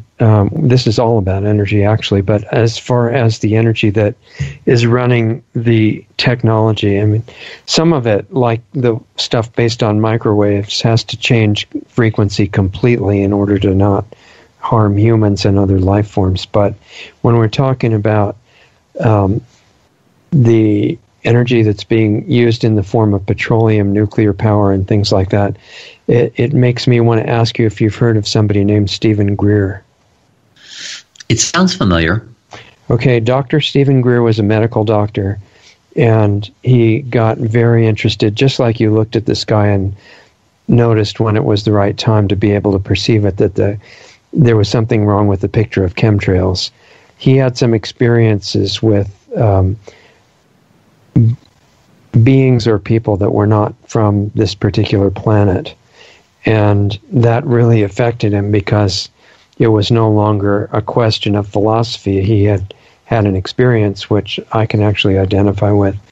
And one of the things that he learned is that from a combination of reverse engineered off-planet technologies that have been collected by the government for at least the last 100 years in recent times, and also inventors like Tesla and people that went beyond him that came up with energy sources that were completely clean and cost-free, all of which have been suppressed violently by this same global ruler cartel that wants all other real information out of our reach. The real issue with oil, for example, is not like Michael Rupert wrote about it, that, he wrote a big book called Peak Oil that said it was going to become impractical to extract it. I don't think that's true because it's continually produced by the earth, but the point is it's a really dirty, inefficient, polluting energy source. And nuclear power is suicidal for the planet, and that was known when it was first designed. But these other technologies don't need to be found. They're already found and perfected and being hidden. This was one of the things that Kennedy was very upset about because he couldn't do anything to fix it. Is that something that at least could be talked about and encouraging people to find out what's already known so that we don't have to poison the world with the kind of technology that's making a big mess right now? Yes, really. So many of these inventions have been suppressed by the same groups who coming around the UN and saying, we're going to solve all your problems and you guys are the source of anthropogenic climate change. But it's only because they're trying to say it's our cars, but it's the same group as who kept us with our cars. And sometimes I'll look at these cars. I drive a Prius, which I think is one of the better things, just because I get 50 to 60 miles per gallon. Right. I look around and go, God, we think we're so modern. We're still driving these putt-putt cars around, and that hasn't changed during my entire lifetime. And, or just very, very little, really. And yes, that is one of the things I would really look into as governor, to support invention and alternative technology, because all these problems have already been solved. All the problems that we have have been solved. Tesla came up with some great things, which now they've co-opted and are using against us. The HARP technology is Tesla, and so many other things. And he was, to me, like a god. that man. Sometimes it comes along that somebody is just historic, just a force. You don't know where it came from. It comes. Well, and he combined his inspiration with actual motivation to help people. Oh yes, not to control them. Yeah, he was a brilliant, good-hearted man. And yes, and by getting back to that, by opening up to that and knowing that there's another way and starting to embrace these ways. I've seen people come up with things with magnetism, turning water into fuel. I've studied all this. And these people about Stanley Meyer? Yeah, and he was killed. Yeah, exactly. And, so the people who could have helped us with these clean and efficient energy systems have been deleted. And now somebody coming into government has to decide to foster that. And the states can do that. In California, a lot of things people worry about, is that going to cost us money? Sometimes by just giving a nod to something, you'll find that there's so many volunteers, there's so much energy and enthusiasm and intelligence in the people that if a leader just says, hey, we're going to do this, then it doesn't have to cost $1 million. Everything, I've been in business for years, and I found that everything can be done with either love or money. And if you don't have money, you better use love. And so the balance, we can have a balanced budget, we can have a happy civilization and society. It's just a matter of deciding to, and really sloughing off or getting rid of the people who want it to be otherwise. Energy doesn't have to. It doesn't have to be a problem in our lives. It's something that should be handled, and that we could handle as a society. And then we can go on to much more evolutionary things, and we don't have to breathe smoke and all that kind of stuff. So we have to go beyond oil. How does this tie into what you would like to do with education? Well, education should be one thing we have to see when we're talking about a Tesla.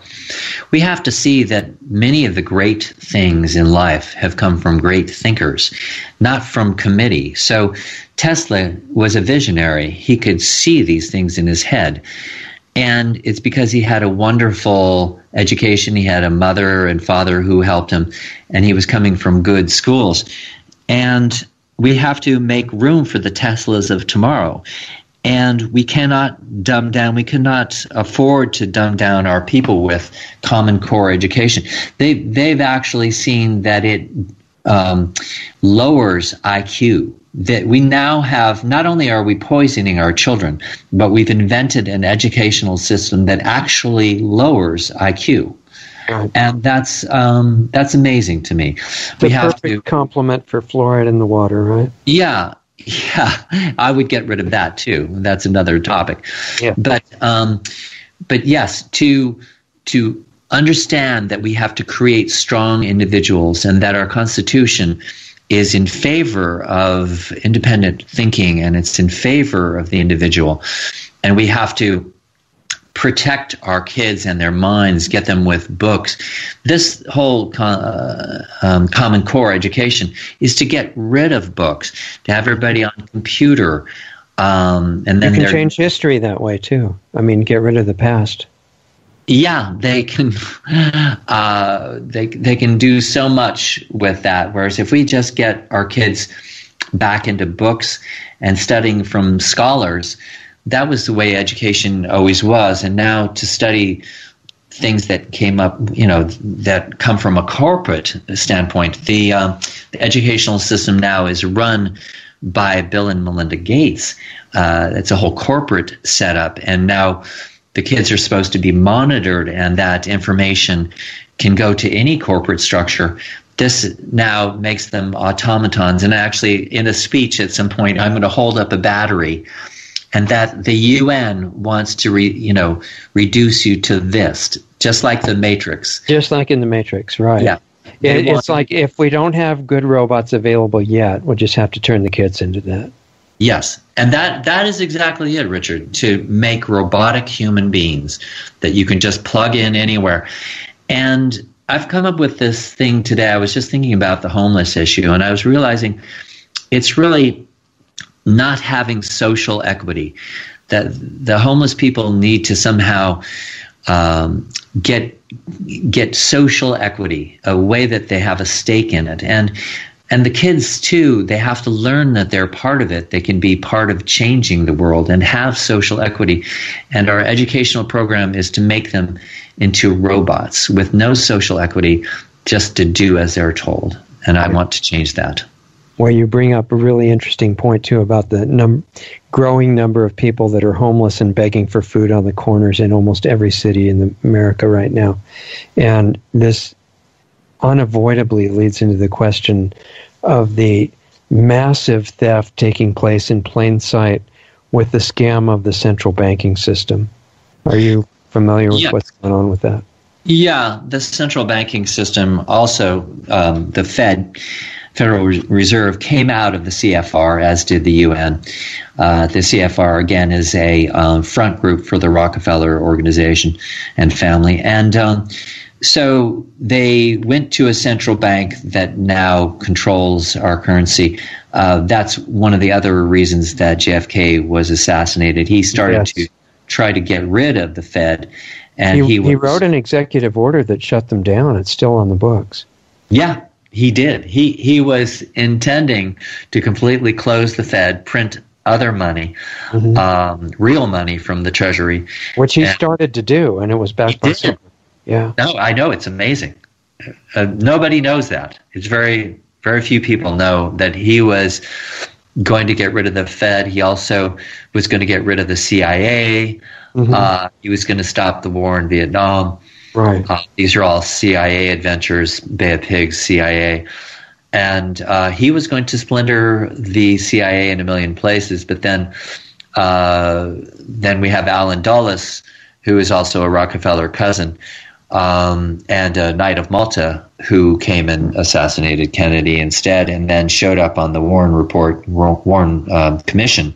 Well, I think he got some help from people like Johnson and other ones like that too. Yeah, well, that whole thing, Johnson, the Rockefellers, the CIA, George Bush also was CIA at the time. So all these people came together in kind of a Murder on the Orient Express. On Kennedy, and then for us to believe that Oswald did it or magic bullets, I hope that people are beyond that. That's for kindergarten. And you know that just a bunch of stuff on that just got released recently, right? You know from the government. Yeah, Trump made an order that the hidden Warren Commission information now had to be released, and all of the agencies were against him at the top levels. They were all trying to block it, and he just said, "No, you have to let it out now." And it got no coverage on the media, but it's all out, and there is evidence in there about where the bullets came from and the whole thing. Yeah, remember the thing of them locking up? Oh, we're going to lock this up for years. Yeah, which they did. But that is, we should just see that and go, lock it up, lock up the truth. We can't talk about the truth. Right. What is going on? So yeah, as much as people want to hate Trump, he's doing things like that, which are obviously for the people. There's no hidden bad motive to do those things. No, I mean, what evil could come out? So if you're going to say that Trump is evil, how is that evil that he's showing? So they make sure that it doesn't get any news coverage anywhere. Yeah. But it was a huge issue. So, when you put all these things together, you've got some pretty massive change that you're suggesting, all in a really positive direction. So when you look at the mechanics of how to put this together to get maximum exposure for this campaign and reach people so that they understand it, what do you think are the steps and the elements that are required to make this the most impact that it can be? To go to groups of people, groups and individuals of like mind. And I've started mixing with several people, and I have to do a lot of that. There are already a bunch of groups that I would like to go to and say, I'm your man for getting across what you want to get across. I'm going to do that. And I can see from the field of potential governors now, people in the race, that no one's going to talk about Agenda 21, that the Lieutenant Governor Gavin Newsom is just going to be business as usual. And I would like to be in a situation where I can say to him, this agenda that you talk about on your website, is that Agenda 21? Because he uses the word agenda. And I would probably tell you that Agenda 21 does not exist. Well, I hope at that point to have the hard copy of the book in my hand, and I can say, well, but then how did I get this? Yeah, does this ring any bells at all? Yeah. And actually, I am going to print up my own Agenda 21 copy, as Glenn Beck did, on a newscast where he talks about it. And just to show people, this is real. Mein Kampf was real. Right. People say what they're going to do, and if you're smart, you'll take them at their word. Yeah. There's something about their belief system where in some form they have to announce each step that they're going to do. Yeah, I suppose then that could also get into the basic religion behind this group of people and what they're doing. Some form of occultism, I don't know what you would call it. Yeah, it's definitely religious, and it's worship of a very dark force that is characterized by suffering and death and destruction, I think. Yeah, and what name you put on it. And to know that helps me, because if we are in favor of life, life itself, life of plants, life of animals, life of the biosphere, life of other human beings, then we will be acting contrary to this group of people whose only focus is death. They think that that is the only power, the power over people's life, or to kill them.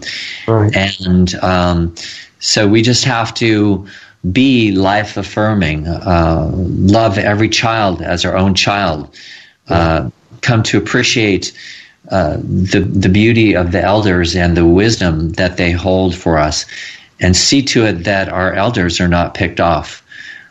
See to it that our children also will grow. I saw a statistic yesterday, more kids are dying earlier than their parents. Yeah, this is the first generation where that's happened. Right. That's incredible to me.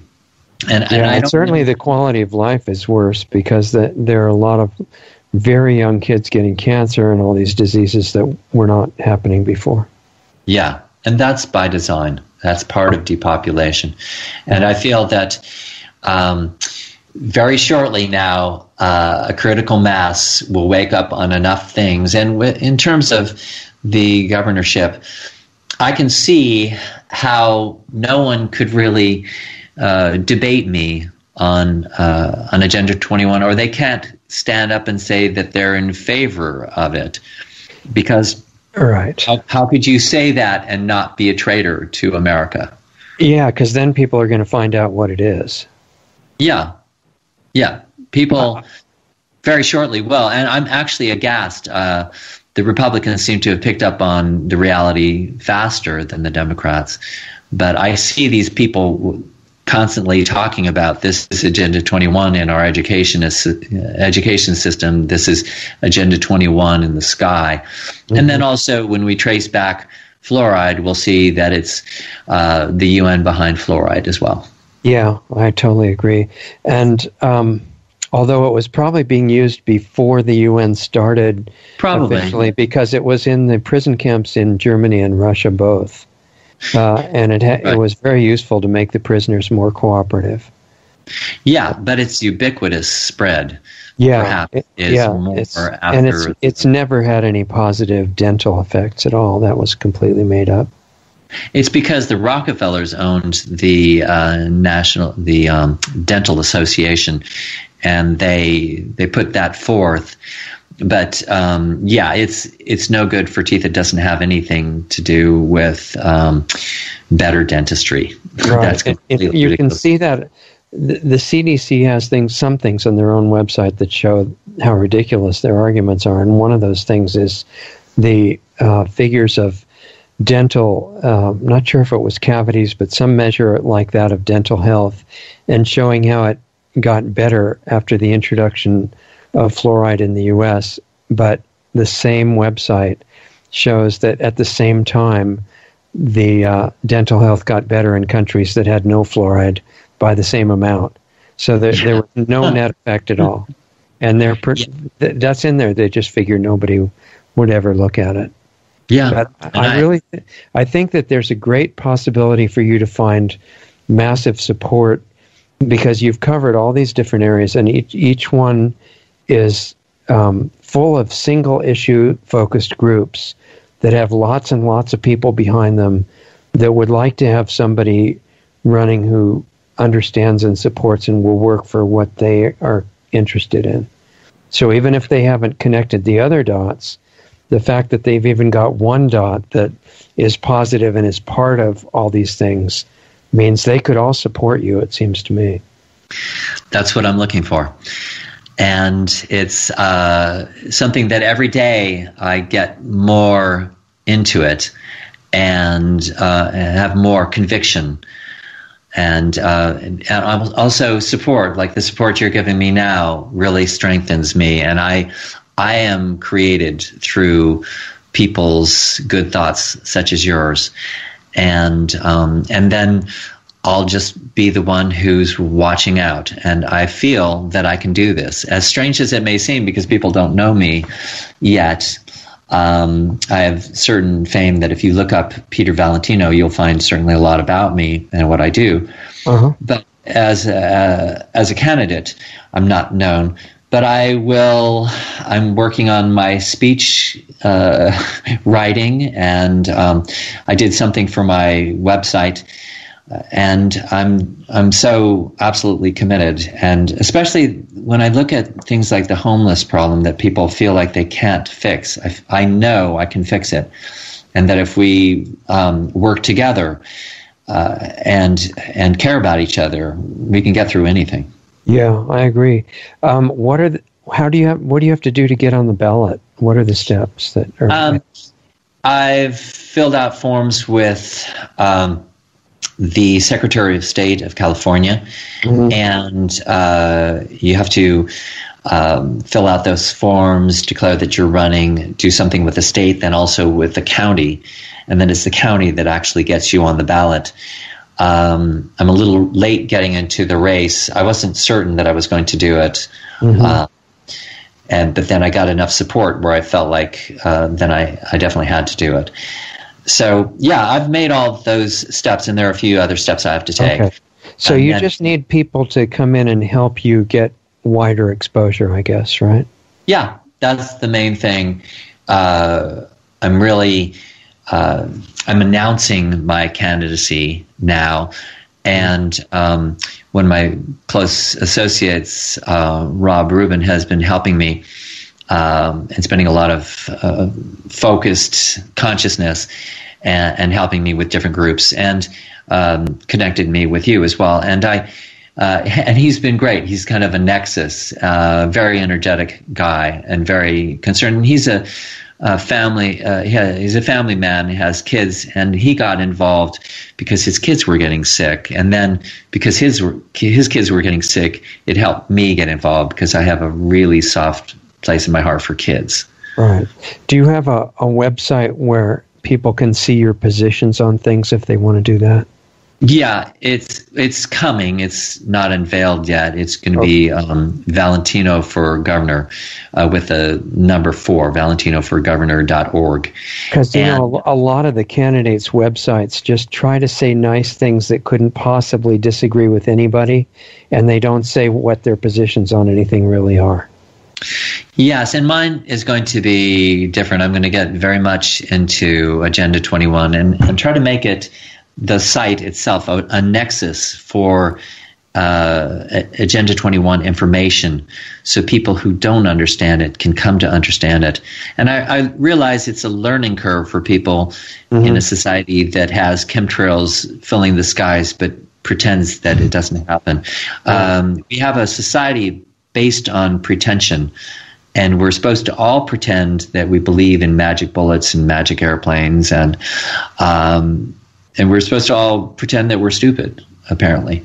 That if we get beyond it completely, we're supposed to what? We're supposed to believe it completely. Yeah, and that's the thing, is I'm just not good at being a true believer. Yeah, I question everything, and is that questioning things and being curious, that's the healthy part of us. The part of us that just believes blindly, that's mental. We have to be very cautious about what we believe and question the authority of those people who ask us to believe it. Yeah, that way you find out whatever is true with no preconceptions. So if people want to support and find out more about you and maybe help with money and stuff like that, how do they do that? Where do they connect? to go to that website. It's soon to be up. The fact is that it will be up in a week. Okay. And do we know the address of it yet? Have you gotten the ValentinoForGovernor.org. Okay. It's a numerical 4. So Valentino, the number 4, Governor. .org. Okay. And so that site belongs to you now, right? Yes, it does. Okay. And it's in the works. And and I wish I were a little more together with everything too. But right now there is a Valentino for Gov group on Facebook. Okay, they can good. get information there. Okay. And they can also, by just looking up Peter Valentino, 9/11 Peter Valentino GMOs, that they'll find a number of things that I've said. Okay. Are you on YouTube also? I'm on YouTube vastly. I have tons of things. Okay. And I'm sorry, the Valentino, it's Valentino for Gov, so it's my name, Valentino for. Oh, that's 4. Facebook, right? GOV. That's actually the .org, and I see. Facebook Okay. Is, I think, the same thing. Okay, perfect. Yeah, because if I look at Facebook groups, I've got the link right here, and Rob is helping me with this. So Facebook is Valentino for Gov-CA, and you'll see our logo there, which is the international no sign over the UN flag. Okay. So we're talking about CalExit, not CalExit from the United States, because I'm not a believer in California exiting from the United States. Mm-hmm. I am in favor of exiting out of all Agenda 21 programs because we didn't sign on to that. We are part of the U.S., but just because the U.S. was taken over by the UN doesn't mean that California was. And California would be the 6th or 7th largest national domestic product in the world. Mm-hmm. Yes. We're a country. And so we're in the position as California that we don't have to take this nonsense. Right. We have our own constitution, and we cannot let that be breached. Well, people have forgotten that the word state, like California is a state, means country. And when they talk about the idea of a state in the world, it means a sovereign government. So what California decides to do for itself, instead of leading the way, like it is in some ways now in a negative direction, that could be completely reversed, and it could inspire as well as feed the whole rest of the country. I'd love to see. That is my fervent desire. I would use the word hope, but that word has been used too much by a certain gentleman. Yeah, it's almost like hope is something you're pretty sure won't happen, but it's a nice idea. But I am certain that California can get rid of this. Jerry has been a wolf in sheep's clothing. Well, he's had some help by Richard Pan and other people like that in the legislature, right? Certainly. Certainly we can turn that around. It's people, Democrats, who come out and who are white. Now, Democrats are fascists? What happened? I really don't understand. Yeah, strange. He came out with, I thought it was good that Jim Carrey called it corporate fascism, the mandatory vaccination. So to have somebody who's a Democrat, who's supposed to be liberal and ecologically minded, to come out with this monstrous policy on poison vaccinations for everybody. We just have to move beyond that, move beyond parties into something where we have compassion and a society based on compassion. Yep. We have to solve these problems, and we have to come together. And I really want people to come together under me, help me, and I will go there and fight it out. I'm a peace-loving person. I don't want to fight, but I'm good at standing up for what is right. Right. And, this subtle point of compassion is interesting, because all of the tyrannical regimes that I know of in recent history in the last couple hundred years or so and more have been in the name of compassion and the rights and freedoms of the people. And, like the Nazi regime was National Socialism to take care of everybody, and the communist Russia was the what was it, USSR, Soviet Socialist Republics, and all of these nice names that, in fact, the communist Chinese, or the government there that's not very friendly, is, to put it mildly, is in the name of the people. And what you're doing is showing there's a different kind of compassion where it's not a brand of tyranny. It's showing by example, and then support and the means to accomplish things, how everybody could live that way and just kind of join their forces together. It would be a pretty inspiring thing to see. And there's no fraud behind it. Yeah, it sounds naive, but certainly we all can get along. Well, the greatest teachers were saying you have to become like children, right? Yes, it's true. You do have to have an innocent mind, and part of it is not wanting to hurt people. That's something that kids are so genuine about on a certain level.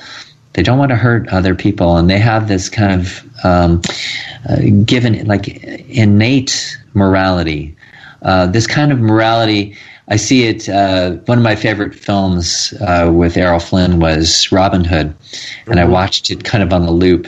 And he exhibits this kind of morality that comes out of nature. It's not there as an enforced thing from a religion. It's just doing the right thing because you know it in your heart. And we all have that. We all have that instinctively. And we know what's right, and we just have to have the guts to do it. Yeah, I completely agree. That's a perfect bottom line to wrap it up. And I would also want to mention, just in passing, that I think that it's more people than just California residents that could help you. So if people from other parts of the country want to be involved in some way, I don't see any reason why they can't too, right? It doesn't have to be just within the state. Definitely. I'm open. I'm doing this for everybody. I'm doing it for our country, and I'm doing it for our world. I want to create linkages with everybody around the world who wants to have their sovereignty, and I want to work for everybody's national sovereignty. That's the thing that we need more of, and that's going to help us all. So if somebody in Russia embraces their country and their sovereignty, that's good for us here, because it keeps us away from the jaws of this international federalism, which is something that will get rid of everybody's right to be human. Yeah, I completely agree, and we'll see what we can do to connect you with other people that could be part of this whole thing. And really appreciate your being on, and hopefully we'll do it again in the future. And in the meantime, we'll look for different ways to support what you're doing. So thank you so much. Hold on, and we'll say goodbye in the break here. Okay, good. All right, everybody, there goes Peter Valentino, candidate for governor. And, I forgot to ask him if he felt Californians actually did elect Governor Brown, Senator Pan, and the other stellar individuals they've got working for the destruction of the people of their state. Or maybe if these people got in due to some kind of systemic fraud similar to what happened in the 2016 presidential election. Because in that one, I don't know if you're aware of it, but as far as I can tell, Trump actually won in numbers probably by at least 4-1 based on what was happening at the rallies before that, but barely made it in officially due to the incredible censorship and, well, not really censorship, it was electronic tampering done by Homeland Security and other government actors to get rid of the Trump votes and turn them into Hillary votes. This was definitely documented. Several states were stolen, according to guests that spoke on Alex's show.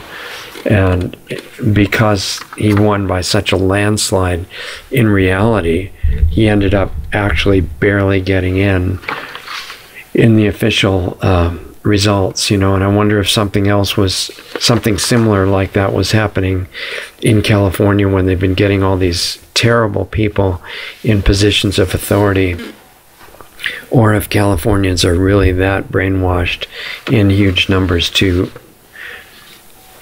actually vote for people like this. I don't know the answer to that, but it's definitely obvious that censorship and fraud are greatly accelerating now, along with efforts to kill Donald Trump before he can activate military tribunals for mass arrests, to include the Clintons, Obama, and maybe the Bushes. And so this is a time of incredible drama in America and world history. And by the way, those military tribunals, which would get around corrupt courts that would protect all these criminals in office, those were the groundwork for that was set up by the executive order that Trump signed to take down major criminals like that, not naming the ones I just named, but with the criteria in place so that they would definitely qualify. So anyway, this is an incredible drama that's going on, and the amazing part of it that's not usually recognized is that the most important and powerful, potentially powerful anyway, player in this movie is actually, see if you can guess. You probably know if you're a regular listener what I'd say, because I would say that it's actually you. Not everybody else listening, just you. I'm talking to you personally. And I know it seems unbelievable, and there's all these reasons why you can't do anything that your mind will come up with. But when you wake up to who you actually are, which is our ulterior motive on this project and this program, then all kinds of forgotten abilities start to come back by themselves. And these are much, much more powerful than what the seemingly invincible rulers can possibly do. And that you would ever find this out is literally their greatest fear. And they have a lot of great fears, believe me. That they're the most fearful people there are anywhere, is the people in charge of the planet on this level right now. So it's their greatest fear that you might actually not wake up to be able to recite all these things going on that are wrong, but wake up to consciousness of who you actually are beyond your temporary identity here. And this is the reason they're attacking so diligently right now, why they're ramping up the censorship, trying every day to kill Donald Trump and to get somebody to do that, figuring out what kind of new shootings they're going to set up to blame the Second Amendment and all freedoms that you still have, so they can take those away for your security. Anyway, it's their biggest fear that you'd figure out what's going on behind all that stuff, and I would recommend to appreciate their guidance.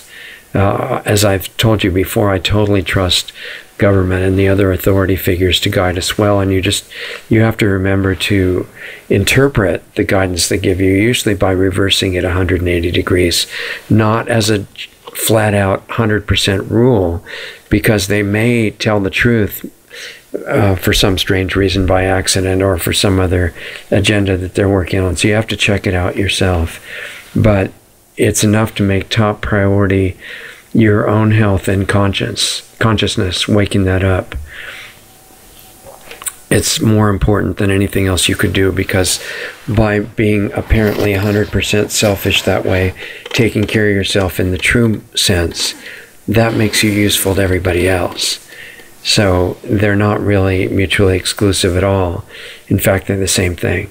So with that in mind, I'd say remember to check out Peter's website, Valentino, the number 4, gov.org, valentino4gov.org, and also a Facebook group that he said is up, which is valentino4gov.ca, valentino4gov.ca. Also, remember to, if you haven't already done it, check out the new Saturday format show that we put together that's completely different, going to a whole other level of interaction on these subjects and using them in your own life. If you're interested in that, you can read about it at Lost Arts, plural, ARTS radio, lostartsradio.com/club, CLUB, lostartsradio.com/club. If something you're interested in, meet us there on Saturday and help us take this to the next level. And whether you do that or not, in the rest of your life from now on, make the most of every moment. Don't ever become complacent. Realize how valuable it is. And get the most out of your time. So have a great week. Hope everything goes really well for you. And we'll see you here next time.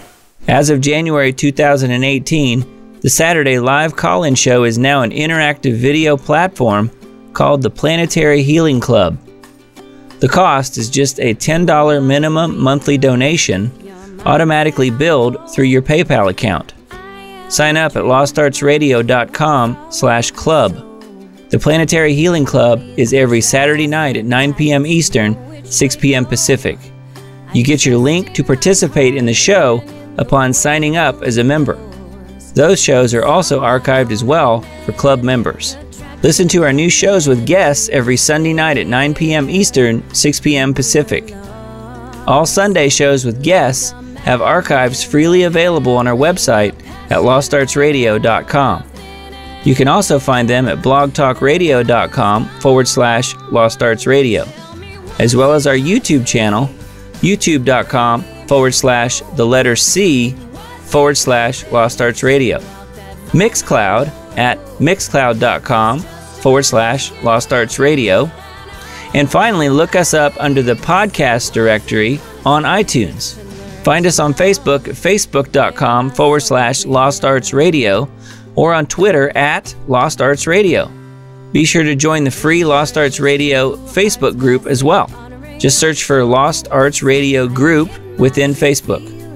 You can also join our forum on our website if you want to interact with other listeners. We also have links to all of the great independent musicians whose music we feature each week on Lost Arts Radio. When you do your Amazon shopping, please use Amazon's Smile program at smile.amazon.com. And when you choose Lost Arts Research Institute in Sedona, Arizona as your charity, Amazon will donate 0.5% of whatever your order total is to Lost Arts Research Institute to help fund the building of the school and keep our radio show on the air. Please visit lostartsresearchinstitute.org for more information on the school we want to build. Be sure to sign up for our free weekly newsletter on our site under the Radio Show tab or right from the button on our Facebook page. Contact Richard at richard@lostartsradio.com or myself, Doug Diamond, at doug@lostartsradio.com. Thanks again for listening to Lost Arts Radio, and we'll see you again next week.